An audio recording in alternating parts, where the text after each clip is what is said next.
இன்றைக்கு எங்களுடைய பெருமதிப்பிற்குரிய தாத்தா தேவர் தந்த தேவர் எங்கள் இனத்தினுடைய மாமகன் முக்கையத்தர் அவர்களுடைய பிறந்த நாள் என்று நேற்று பெருங்காமநல்லூர் குற்றப்பரம்பரை சட்டத்துக்கு எதிராக போராடிய வீர மறவர்களினுடைய நினைவை போற்றுகிற நாள். வரலாற்றை எங்கள் இன வரலாற்றை எங்களிடமிருந்தே மறைப்பது, அதை தவிர்ப்பது, நிராகரிப்பதுங்கிறது பெரிய கொடுமை. முக்கையத்தேவரை போன்றவர்களை வருங்கால தலைமுறைக்கு அப்படிப்பட்ட ஒரு தலைவர் உங்கள் முன்னவராக இருந்தார் என்பதை கொண்டு போய் சேர்க்காததெல்லாம் பெரிய கொடுமை. கயிறை வைத்துக் கொண்டிருந்த மக்களை கல்லூரி கட்டி படிக்க வைத்து இந்திய குடிமைப் பணிக்கும் உயர் காவல்துறை அதிகாரிகளாகவும் பெரும் கல்வியாளர்களாகவும் மாற்றிய பெருந்தகை எங்களுடைய தாத்தா முக்கையத்தவர் அவர்கள். குறிப்பாக உசிலம்பட்டியில் இருக்கிற தேவர் கல்லூரி, கமுதியிலே இருக்கிற தாத்தா முத்துராமலிங்க தேவர் பேரில் இருக்கிற கல்லூரி, அதே போல் திருநெல்வேலியில் இருக்கிற கல்லூரி, இது மூன்றுமே அவரால் உருவாக்கப்பட்டது என்பது வரலாறு. அதனால தான் கல்வி வள்ளல், கல்வி தந்தை முக்கையத்தவர் என்று எங்கள் மக்கள் கொண்டாடுகிறார்கள். தமிழ்நாட்டின் 3 முதல்வர்களை அவர் பதவி பிரமாணம் செய்து வைத்தவர். சபாநாயகராயிருந்து, தற்காலிக சபாநாயகராயிருந்து அதை செய்து வைத்தவர். இப்படிப்பட்ட பெருமைக்குரிய ஒரு பெருமகனார் தாத்தா முக்கையத்தவர் அவர்கள். சிறந்த கல்வியாளர், சட்டமன்றம், பாராளுமன்றங்களில் ஆகச்சிறந்த மக்கள் பணியை செய்த மகத்தான தலைவர்.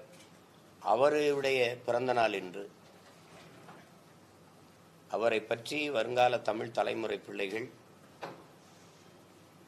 வாசித்து நேசித்து அறிய வேண்டும். அப்போதுதான் அது தலைவர்கள் என்றால் எப்படி இருக்க வேண்டும், எப்படி தன்னலமற்று மண்ணுக்கு மக்களுக்குமாக உழைக்க வேண்டும் என்கிற தெளிவு, புரிதல், அந்த அறிவு வரும். இப்படிப்பட்ட மகத்தான மாபெரும் தலைவர் எங்களுடைய தாத்தா முக்கையத்தவர்களுடைய பிறந்த நாளில் அவருக்கு எங்களுடைய புகழ் வணக்கத்தை செலுத்தி அவருடைய பெரும் புகழை நாங்கள் போற்றுகிறோம். இப்போ நீங்கள் கச்சத்தீவு மீட்பு இப்போது ஒரு செய்தியாக வருது. நாங்கள் எப்படி பார்க்குறோம் அப்படின்னா, குடிப்பான், கொள்ளையடிப்பான், திருடுவான், சமூகம் ஒழுக்கங்கட்ட செயல் என்று வைத்திருக்கிற எல்லா செயலையும் செய்வான். ஊரில் ஒருத்தன் எங்கள் ஊரில் கோயில் திருவிழாவுக்கு காப்பு கட்டினோன்னா அவனும் காப்பு கட்டிக்கிடுவான். ஒரு வாரம் விரதம் இருக்கிறேன்பா. திடீர்னு அவனுக்கு கொட்டடிச்சோன்னா சாமி வந்துடும். அப்புறம் அவன் சாமி ஆயிடுவான். அந்த நேரத்தில் அவன் செஞ்ச அக்கிரமங்களையெல்லாம் அந்த இடத்துல புனிதப்படுத்திக்கிடுவான். அது கோயில் திருவிழா, இது தேர்தல் திருவிழா. அதனால இந்த திமுக, இந்த அதிமுக, இந்த பாஜக, இந்த காங்கிரஸ், இந்த கட்சிகள்லாம் சேர்ந்து தேர்தல் வருது, எங்களை போல பிள்ளைகள் அந்த மக்கள் பிரச்சனையில் எடுத்து கொண்டு போயிட்டு இருக்கோம். அது மக்கள்கிட்ட பேராதரவை தருது. அதனால இந்த பயலுக வளர்ந்துலேருந்து வந்துடுவாங்களோங்கிறதுல திடீர்னு கச்சத்தீவு மேலே ஒரு காதல். அது எப்படி வருது, ஏன் வருதுன்னு தெரியல. ஏன்னா நேற்று தார எடுத்துகிட்டு போன மாதிரியும் அதெல்லாம் பெரிய வழியிலையும் வழி அந்த ஒன்றத்துக்கு உதவாத இடம் கச்சத்தீவுன்னு சொல்கிறது இருக்குல்ல. சரி, ஒன்றத்துக்கு உதவாத இடம் இந்தியாவுக்கு தான் எதுக்குன்னு கேட்குறீங்க. சரி, அது இலங்கைக்கு தான் எதுக்கு? சரி, ஒன்றுக்கு உதவாத இடம் தமிழர்களுக்கு தேவையில்லை. அந்த ஒன்றத்துக்கு உதவாத இடம் சிங்களனுக்கு எதுக்கு? நீங்கள்லாம் கற்றவர்கள், அறிவார்ந்தவர்கள். கடலுக்கு நடுவில் இருக்கிற ஒரு தீவில் தண்ணி இல்லைன்னு சொல்றதை நீங்கள்லாம் ஏற்கிறீங்களா? சொல்லுங்க. அவன் பாலைவனத்திலே பயிரிட்டுக்கிட்டு இருக்கான். நீங்க கடலுக்கு தோண்டுனா வரப்போகுது தண்ணி. என்ன அதெல்லாம் ஒரு சொட்டு தண்ணி கூட இல்லாத இடம் அப்படின்னு. அதுக்கு பரிகாரமா இப்போ குறிப்பாக எங்கள் அண்ணன் செல்வ பெருந்தையெல்லாம் சொல்லும்போது பல லட்சம் நிலங்களை, ஏக்கர் நிலங்களை ஈடாக பெற்று கொடுத்தாருங்கிறாங்க. அந்த இடம் எந்த இடம், எங்கே இருக்கு? சரி, நீங்கள்லாம் யாராவது சொல்லுங்க. கச்சத்தீவை கொடுத்துட்டு அம்மையார் இந்திரா காந்தி அதற்கு ஈடாக பெற்று கொடுத்த நிலங்கள் எங்க? மூன்றே கையெழுத்தில் தமிழ் பேரினத்தினுடைய தேசியனத்தினுடைய தலையெழுத்தை எதிர்காலத்தை நாசமாக்கிய பெருமக்கள் இவர். முதல் கையெழுத்து ஸ்ரீமாவோல் சாஸ்திரி கையெழுத்துல மலையக மக்கள் 15 லட்சம் மக்களை இரவோடு இரவா நாடற்றவர்களாக குடியேற்றவர்களாக்கி கொண்டாந்து இறக்கி விட்டு அவன் என்னானே கவலைப்படாம விட்டு போனது. அங்க இருக்கிற எங்க எண்ணிக்கையும் போச்சு, அங்கே குடியுரிமையேற்றம், இங்கேயாவது எங்களுக்கு உரிய மரியாதை கொடுத்தியா, வேலை வாய்ப்பு கொடுத்தியா, இடம் கொடுத்தியா? இல்லை. முதல் கையெழுத்துல முடிஞ்சது. ரெண்டாவது, கச்சத்தீவை பாராளுமன்றத்தில் இன்னைக்கெல்லாம் பேசுற மாதிரி சட்டமன்றத்தில் திருப்பி எடுக்க தீர்மானம்லாம் போடுறீங்களா? அப்படி ஏதாவது கொடுக்கறதுக்கு விவாதங்கள் தீர்மானங்கள் இது நிறைவேற்றப்பட்டதா? இல்ல. தான் தோன்றித்தனம் சொல்லும்ல, தன்னிச்சையா அது அதிகார திமிர்ல எடுத்து கொடுத்து விட்டீங்க. அதுல வலை உலர்த்துற உரிமை, அதை காய வச்சுக்கிற உரிமை தமிழர்களுக்கு உண்டுன்னு மீன் பிடிக்கவே விடல. அப்புறம் வலை உலர்த்துறது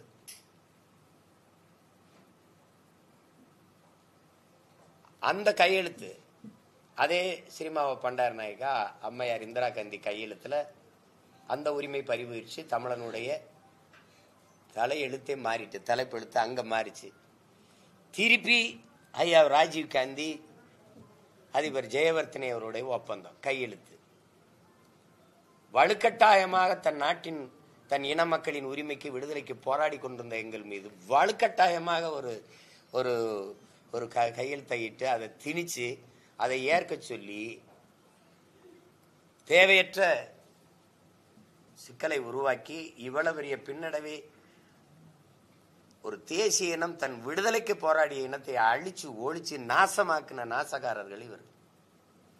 எல்லாமே அதிகார திமிர்ல. இதுல கொடுமை என்னன்னா, இது எல்லாம் செய்தவர்கள் இவர்களுக்கு இப்படி ஒரு இனம் திரும்ப திரும்ப ஒரு புரிதலும் இல்லாம வாக்கு செலுத்தி அதிகாரத்தை கொடுக்கறதுனால அவங்க ஒன்னத்துக்கு உதவாத இடம்ங்கிறாங்க. அது ஓ இடமா? அது எங்க இடம், எங்க பாட்டன் சேதுபதி மன்னனுடைய இடம். அதை எடுத்து கொடுத்தது இலங்கை. எப்போதும் சொன்னதில்ல அது எங்களுக்கு சொந்தமானதுன்னு. வெள்ளக்காரன் இங்க இருக்கும் போதும் அது இந்தியாவுக்கு சொந்தமானதுன்னு அவன் ஏற்கல, அவன் இலங்கைக்கு சொந்தமானதுன்னு கேட்கல. அது எங்க பாட்டனார் சேதுபதி மன்னனுடைய நிலம். அதை அவசரமா எடுத்து கொடுத்துட்டு அது இலங்கையை தன் கட்டுப்பாட்டுக்குள்ள வச்சுக்கணும். ஒரு பக்கம் சீனா, ஒரு பக்கம் பாகிஸ்தான், அவர்கள் பக்கம் இலங்கை போயிடக்கூடாது. ஏன்னா மிகப்பெரிய கடற்படை தலை திருகோணமலை இருக்குது, அங்க ஒரு தீவு, தோள்பட்டையில பாகிஸ்தானும் சீனாவும் இருக்குது. அப்ப காலடியில் அது வந்துடக்கூடாதுன்ட்டு நாட்டின் பாதுகாப்புக்கு அது சிக்கலா இருக்குன்னு இந்த இதை லஞ்சமா கொடுத்து இலங்கையை தன் பக்கம் வச்சுக்கணும்னு நினைச்சாங்க. அவன் வாழை நம்ம காட்டி வாழை அவங்களுக்கு காட்டிட்டு மண்டையை நம்ம பக்கம் வச்சுக்கிட்டு இருக்கா. அது அவன் இன்னைக்கு முழுக்க சீனா ஆக்கிரமிச்சிருக்கு இலங்கையை. நாட்டின் பாதுகாப்புக்கு பெரும் அச்சுறுத்தலா இருக்கு. கச்சத்தீவை சரி மீட்கல சரி, மீனவர் வாழ் உரிமையை பாதுகாக்கிற அந்த கடமையவாத அரசு செஞ்சிருக்காங்கிறத. வலிமை மிக்க கடற்படை ராணுவம் அங்கே கடலுக்குள்ள நின்று பாதுகாப்பு பணியை செய்யுது. அப்புறம் எப்படி இத்தனை மீனவர்களை அவன் கைது பண்ணியிருக்கான்? இவ்வளவு படகுகளை பறிச்சு ஏல விடுறான் உன் நாட்டு மீனவனுடைய படகை. இவ்வளவு மீனவர்களை சுட்டே கொண்டிருக்கான். அப்ப யாரிடமிருந்து யாரை பாதுகாக்க அந்த கடற்படை ராணுவம் அங்கே பாதுகாப்பு பணியை செய்யுது? இந்த கேள்வியை நாட்டின் குடிமக்களா நாம எழுப்பணுமா, எழுப்ப வேண்டாம்? இந்த கடற்படை அங்க நின்று யாரிடமிருந்து பாதுகாக்குது? சொந்த நாட்டு மக்களையே பாதுகாக்காத ஒரு ராணுவம் எந்த நாட்டிடமிருந்து எங்களை பாதுகாக்கும்? அப்ப எங்களுக்கு அந்த கடலுக்குள் மீன் பிடிக்கிற உரிமை இந்த நாட்டின் குடிகளான எங்களுக்கு இருக்கா இல்லையா? எல்லை தாண்டி நாங்க வாரம் என்றால் கேரள மீனவர்கள் எல்லை தாண்டி போறார்களா இல்லையா? கடலில் எல்லை எது? என் நாட்டின் கடல் எல்லை இங்க வரையறுக்கப்பட்டு அங்க ஏதாவது இதான் இதோட உன்னுடைய எல்லை, மீனை பிடித்துக் கொண்டு திரும்ப அப்படி ஏதாவது வரையறை இருக்குதா? அங்க ஏதாவது இருக்குதா? எத்தனை காலத்துக்கு இந்த கொடுமைகளை நாங்கள் சகிக்கிறது? தேர்தல் வரும்போது எங்கள் மீது இனம் தெரியாத ஒரு பற்று, ஒரு பேரன்பு, ஒரு பெருங்காதல் உங்களுக்கு வருது. அதுக்கப்புறம்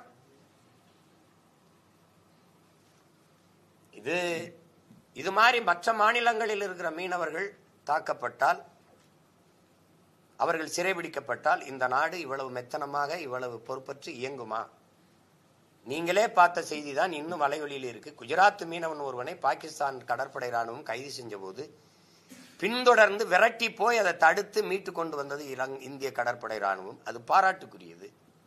அதுபோல ஒரு தடவை கூட எங்களை நீங்க காப்பாத்தல, எங்களை பாதுகாக்கல. மீனவர்களை தாக்கினார்கள், தடுத்து இந்திய ராணுவம் கடற்படை ராணுவம் காப்பாற்றியது என்று இல்லை. எப்படிப்பட்ட சிக்கல்ல நாங்க நிக்கிறோம்னு பாருங்க.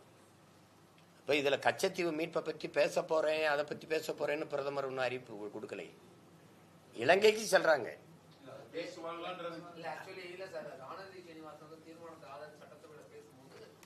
தீர்மானத்தை நீங்க எதிர்க்க முடியுமா? தேர்தல் நேரத்தில் எதிர்ப்பீங்களா? இல்ல இல்ல, நான் கேட்கறதுக்கு நீங்க சொல்றது எனக்கு விளங்கிக்கிட்டேன். உங்க கேள்வி, அம்மையார் ஜெயலலிதா ஆட்சி காலத்துல கச்சத்தீவு மீட்புக்கு உச்ச நீதிமன்றத்தில் வழக்கு போச்சா? போச்சு. இந்த காங்கிரஸ் என்ன பதில் மனு தாக்கல் பண்ணது? கச்சத்தீவை கொடுத்ததுதான், திருப்பி எடுக்க வேண்டும் என்ற பேச்சுக்கே இடமில்லை. இதுதான் பதில் மனு. வேணா நீங்க தேடி பார்த்துக்கிறீங்க. மறுபடி பாரதிய ஜனதா வந்தது, இதே வழக்கு வந்தது. அதே பாரதிய ஜனதா ஆட்சி அன்றைக்கு அரசு தரப்புல முன்னாடி வழக்கறிஞர் வச்ச பதில் மனு இதே பதில் தான். கச்சத்தீவை கொடுத்ததுதான், திருப்பி எடுக்க வேண்டும் என்ற பேச்சுக்கே இடமில்லை. இதுதான் இருந்தது. அப்புறம் அங்க மத்தியில் ஆள்ற கட்சி தலைமை ஆட்சி அது ஒரு முடிவெடுக்கும். தமிழ்நாட்டில் இருக்கிறவங்க முடிவெடுப்பீங்களா? எப்படி முடிவெடுப்பீங்க? இந்திய கட்சிகளுக்கு எப்பவுமே தம்பி 2 நிலைப்பாடுகள் இருக்கும். கர்நாடகான்னு வரும்போது காவிரி அது யாரோட உடைமை, யாருடைய பிரச்சனை, அது கர்நாடக மாநிலத்தோடு நிற்கும் பிஜேபி. காங்கிரஸ் கர்நாடக மாநிலத்துக்காக நிற்கும். ஆனா இங்கே வரும்போது காவிரியை பற்றி பேசாது, கச்சத்தீவை பற்றி பேசாது, முல்லை பெரியாற்று உரிமையை பற்றி பேசாது. ஏன்னா நாங்க எங்களுக்கு எது இல்லைன்னாலும் பரவாயில்ல, நாங்க ஓட்ட போட்டுருவோம். அதனால எங்களுக்கு அந்த புரிதலோ, அந்த தெளிவோ, அந்த கோபமோ, அந்த வழியோ இருந்தா நாங்க ஏன் இதை இப்படி அவங்க அச்சம் இல்லாம இதை பேச முடியும்? எப்படி பேச முடியும்? சட்டசபை தேர்தல் வரும்போது அம்மா வானதி சீனிவாசன் அரசு கொண்டு இருக்கின்ற தீர்மானத்தை எதிர்த்து பேச முடியுமா? இது ஒப்புக்கு தீர்மானம். இது ஒரு வெற்றி தீர்மானம் இல்ல, வெற்று தீர்மானம். அது உலகத்துக்கே தெரியும். சரி, மீட்டர் சொல்லுங்க.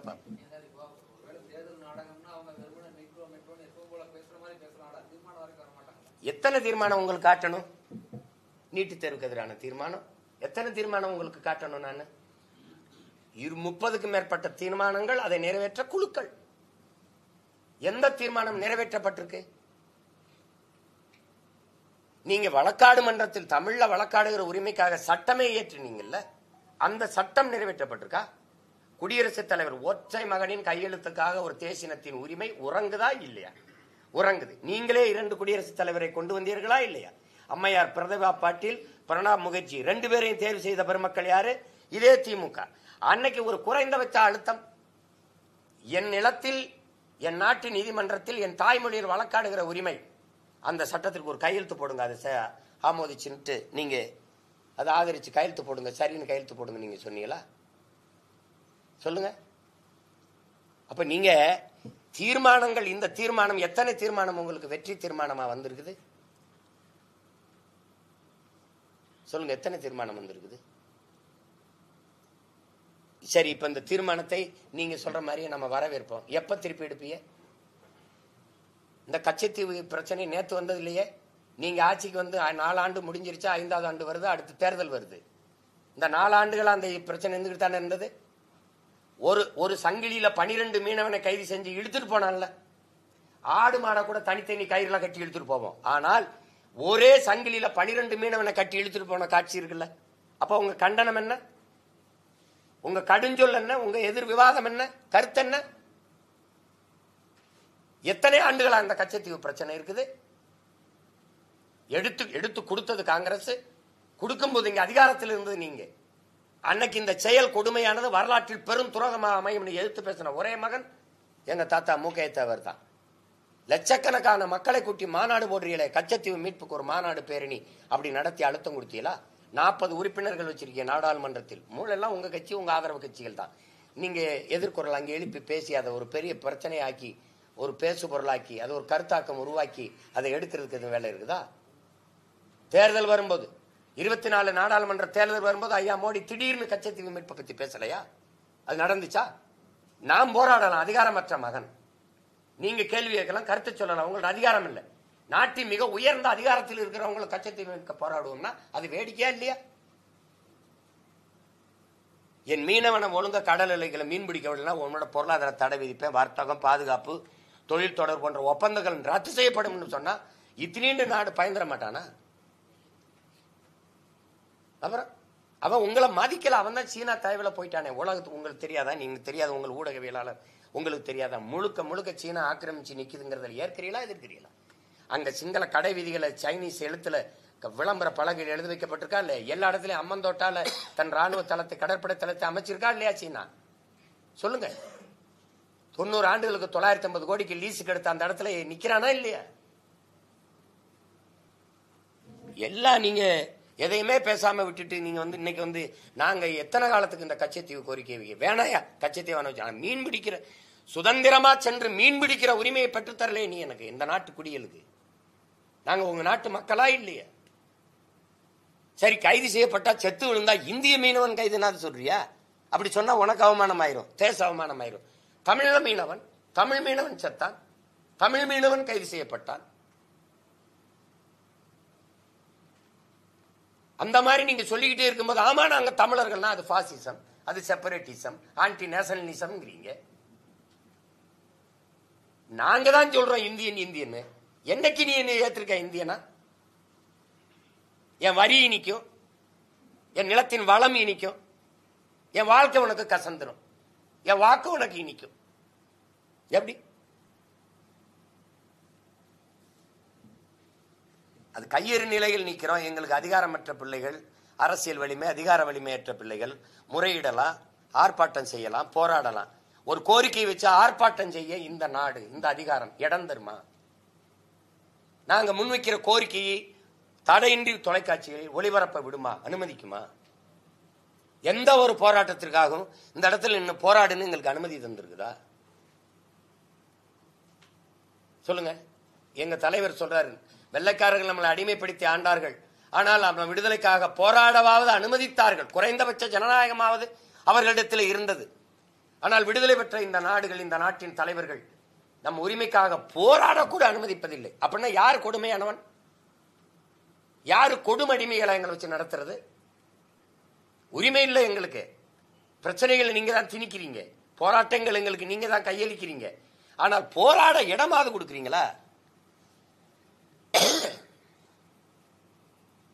அப்பது பிரதமர் இதுக்காக போறேன்னு சொல்லல, இந்த பிரச்சனைகளை பேசுவேன்னு சொல்லல. ஒருவேளை பேசிட்டு வந்த பிறகு நாட்டின் பிரதம அமைச்சர் இந்த கோரிக்கையில பேசியிருக்காங்க, இது பண்ணியிருக்காங்க இல்ல. அவர் இங்க வந்தார்ல, அவர் வந்தவர் அந்த அதிபர் வரும்போது இவங்க என்ன பேசுனாங்கன்னு நமக்கு தெரியல.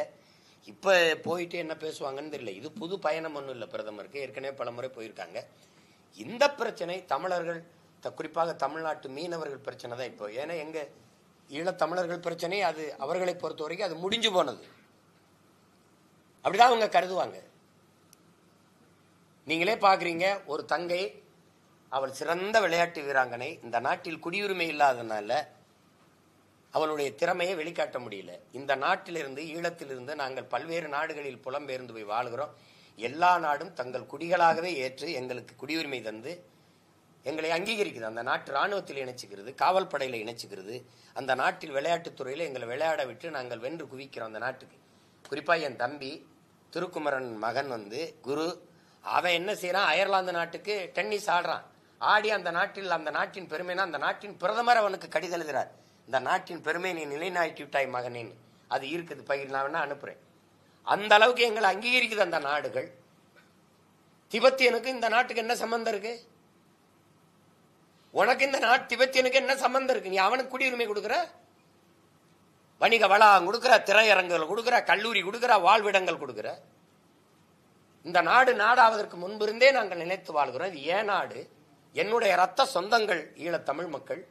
அவர்கள் எங்கள் எதிரியா 35 ஆண்டுகளை தொடுது, ஒரு தலைமுறை தாண்டி இருக்கோம். எங்களுக்கு குடியுரிமை தர என்ன பிரச்சனை?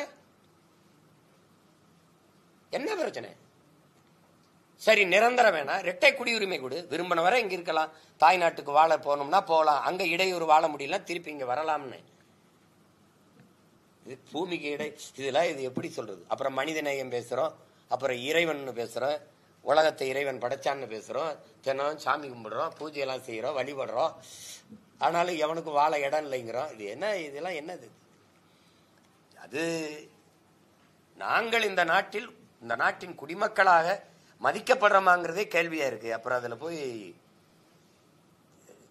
பேசி என்னது? எங்களுக்காக பேச யாரும் இல்லைங்கிற யதார்த்தத்தை நாங்க புரிஞ்சுக்கிறோம், நீங்களும் புரிஞ்சுக்கிறீங்க. எங்களுக்கு புரிஞ்சுதான் நாங்க இந்த வேலையை செய்யறோம்.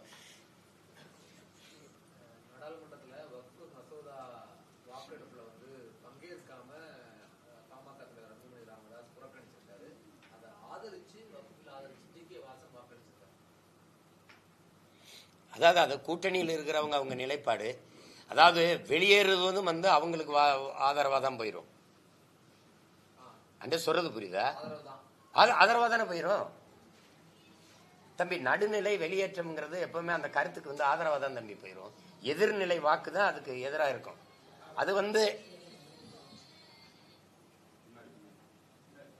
ஒன்னும் அரங்கத்துக்குள்ள அலைபேசியை வெளியில வச்சுட்டு வரணும், இல்லைன்னா அணைச்சு போடணும். இந்த அடிப்படை நாகரிகம் கூட இல்லாம இருந்தீங்கன்னா எப்படி? அதிமுக்கியமான அழைப்பு வரும் பேசணும், வெளியில இருந்தா பேசிட்டு இருக்கணும், உள்ள வரக்கூடாது. இது ஒண்ணு கேளிக்கை அரங்கு இல்லையே. இல்ல அது வந்து இங்க பாருங்க, அது தவறான முடிவு. ஐயா ஜி.கே. வாசன் ஏன் அந்த முடிவை எடுத்தாங்கன்னு தெரியும். நாட்டில் இவ்வளவு பிரச்சனை இருக்கும்போது வக்பு வாரிய இடங்களை போய் நீங்க அதை வந்து பேசுபொருளா எடுத்துக்கிட்டு ஒரு அரசியலை செய்யறதுங்கிறது இஸ்லாமிய மக்களுக்கு எதிரான நிலைப்பாடை எடுக்கிறது தான் இந்து மக்களுடைய வாக்கை தன் பக்கம் குவிக்கும்ங்கிற நிலைப்பாட்டிலே இருந்தீங்கன்னா அது இறையாண்மை மிக்க நாடு, தேசிய ஒருமைப்பாடை காக்கிற நாடு, அந்த நாட்டினுடைய அரசாட்சி முறையா அது இருக்காது. நீங்க திரும்ப திரும்ப அதையே செஞ்சிட்டு இருக்கிறீங்க. இந்த நாட்டு விடுதலைக்கு போராடினவன் எங்க இருக்கான்னு நினைக்கிறீங்க? இந்த நாட்டின் விடுதலைக்கு அடிமைப்பட்டு கிடக்கும் போது இந்த நாட்டின் விடுதலைக்கு போராடியவன் எல்லாரும் பாகிஸ்தான், பங்களாதேஷ்ல இருக்கான். இங்க பாருங்க, என்ன பாருங்க, இந்த நாட்டின் விடுதலைக்கு போராட்டமே செய்யாதவர்கள் பாரதிய ஜனதாவிலையும் பாராளுமன்றத்தில் இருக்காங்க. வரலாறு நான் எடுத்து தரணுமா இல்ல நானே பேசணுமா? எடுத்து சொல்லுங்க. இந்த நாட்டை அடிமைப்படுத்தி ஆண்ட பிரிட்டிஷ்காரன் உனக்கு நண்பனா இருக்கான், ஐபிஎல்ல விளையாடுறான், அவனோட கிரிக்கெட் ஆடுற. இந்த நாட்டு விடுதலைக்கு போராட்டம் இருக்கான் பாரு பாகிஸ்தான், பங்களாதேஷ்ல, அவனை நீ ஐபிஎல்ல சேர்க்க மாட்டற. இவனை பகை நாடுன்னு வச்சிருந்தா தான் உனக்கு இங்க பாலிடிக்ஸ். என்ன சொல்றது புரியுதா? இவனை பகை நாடா வச்சிருக்கணும் நீ, அப்பதான் உனக்கு இங்க அரசியல் இருக்கு. ஒரு மதம் சார்ந்து ஒரு மார்க்கம் சார்ந்து வாழ்கிற மக்களை எதிர்ப்பதே தன்னுடைய அரசியல் கொள்கைனா, இது என்னைக்கு வந்து மதத்தை விட்டே வெளியில வராத இந்த அரசுகள், ஆட்சிகள் எப்படி மானுடத்துக்கு வரும்? எப்படி மண்ணை நேசிக்கும்? புல்லு பூண்டு பூச்சி வண்டை நேசிக்கும்? இது எப்படி உலக உயிர்கள் மீத கருணை காட்டும், இரக்கம் காட்டும்? என்ன இருக்கு? அரசியல் அதிகாரம் அங்கதானே இருக்கு. இப்ப நீ சொல்லக்கூடிய ஆட்கள் கிட்டதானே இருக்கு.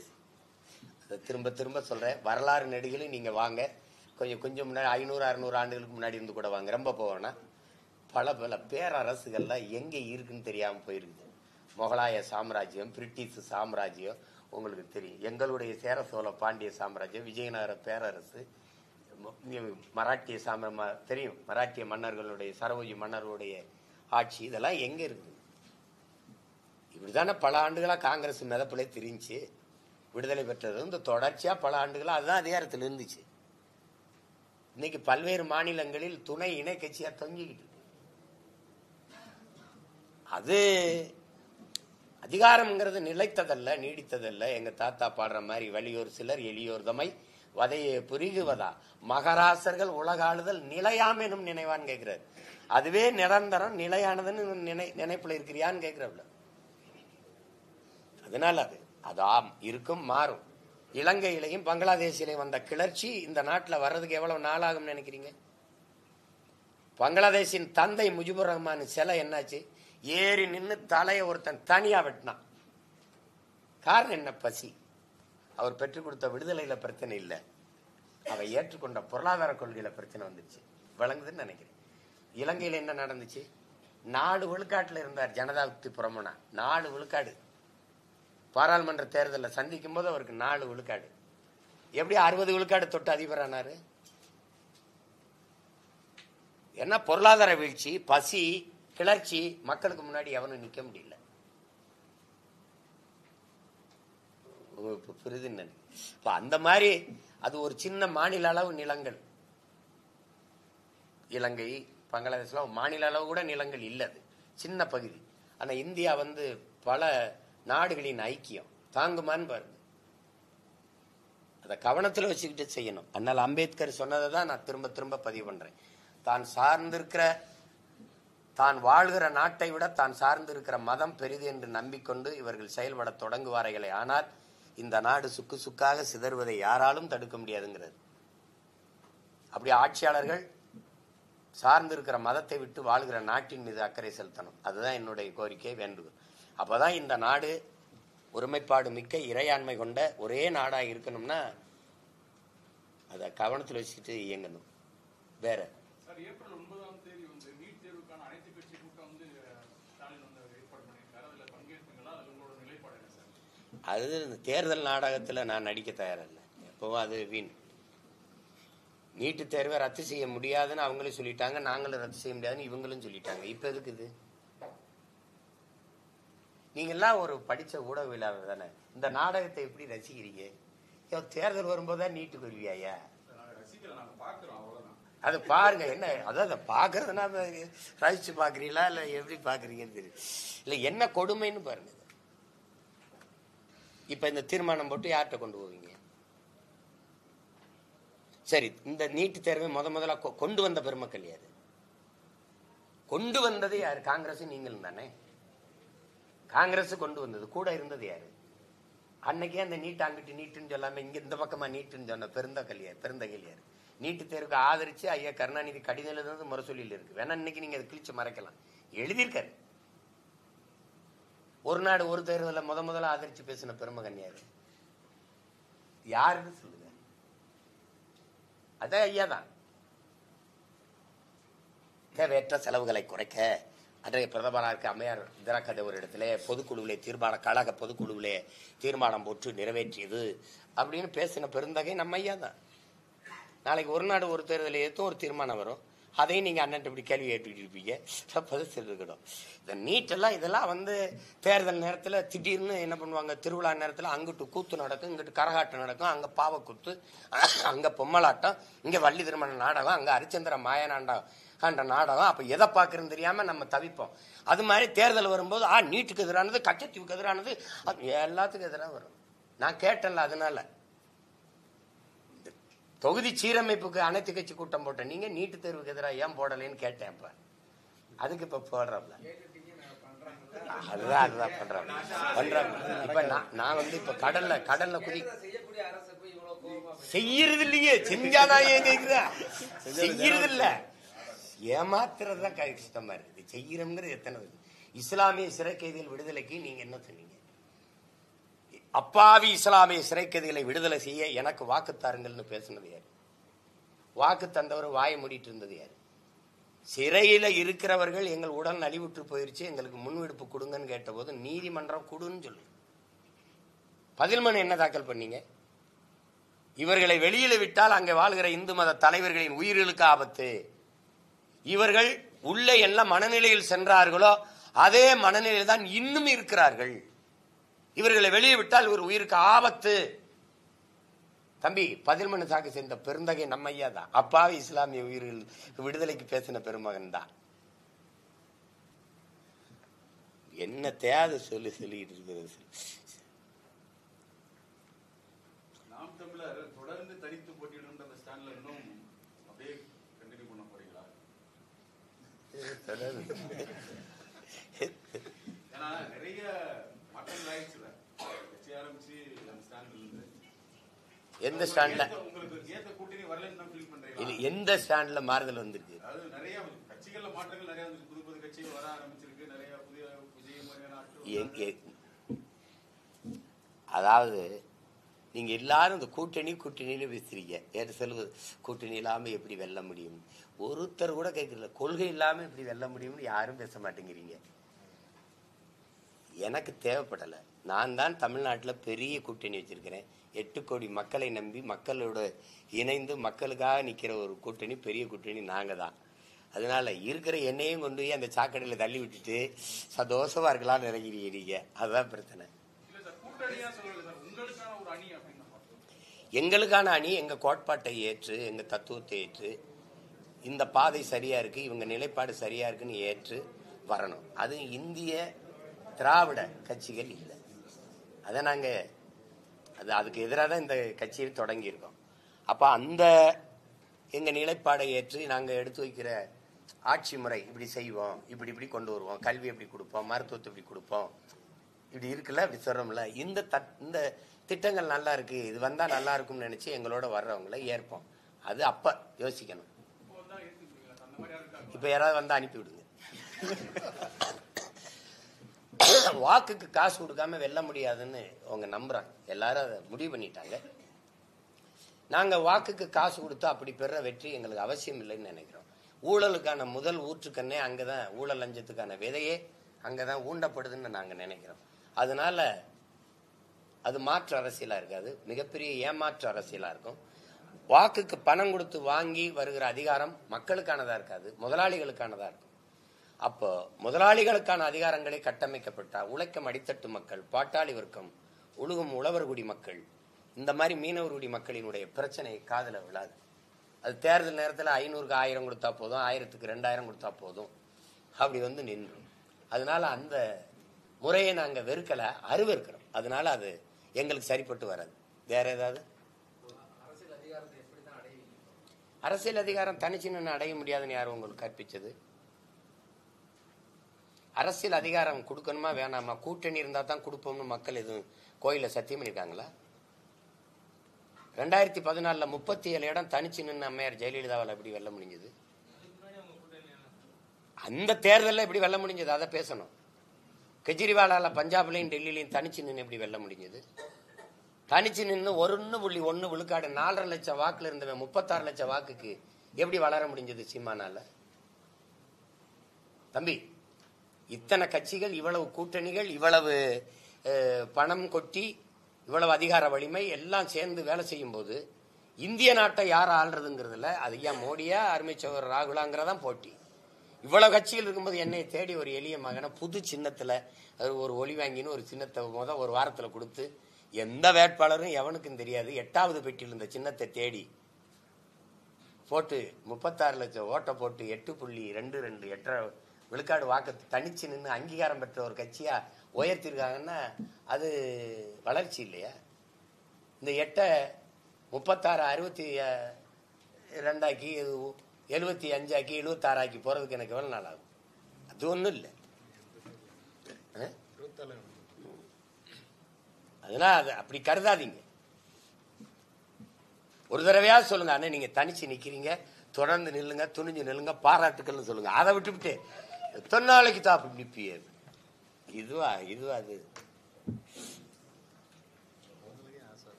சொல்லுங்க. நீங்க நான் கூட்டணி வச்சு போயிட்டேன்னா இந்த கேள்விகள் எதையுமே நீங்க என்கிட்ட கேட்க முடியாது, அதுக்கு பதில் சொல்ற தகுதியே இருக்காது. ஏன்னா அந்த எசமான் கிட்ட தான் எசமான கைகட்டி தான் நான் நிற்பேன். அப்போ நான் அவர் கோச்சுப்பாரு, அடுத்த தடவை சீட்டு கொடுப்பாரு இல்லையோ. எங்க அண்ணன் பள்ளி பாபா சொன்னதுதான், நாயா நின்று 4 வீட்டுல நக்கி நின்று வாழ்றதை விட சிங்கமா இருந்து கடிச்சிட்டு செத்து போனா அப்படின்னு. அதுதான் நான் சிங்கமும் இல்லை, நான் புலி. அதனால சுதந்திரமா காட்டுல வேட்டையாடிட்டு முடிஞ்சதை சாதிச்சுட்டு போகணும். அது சரி வராது, இல்லை நமக்கு சரி வராது. வேற ஏதாவது கேள்வி இருக்கா? மிக்க நன்றி, வணக்கம்.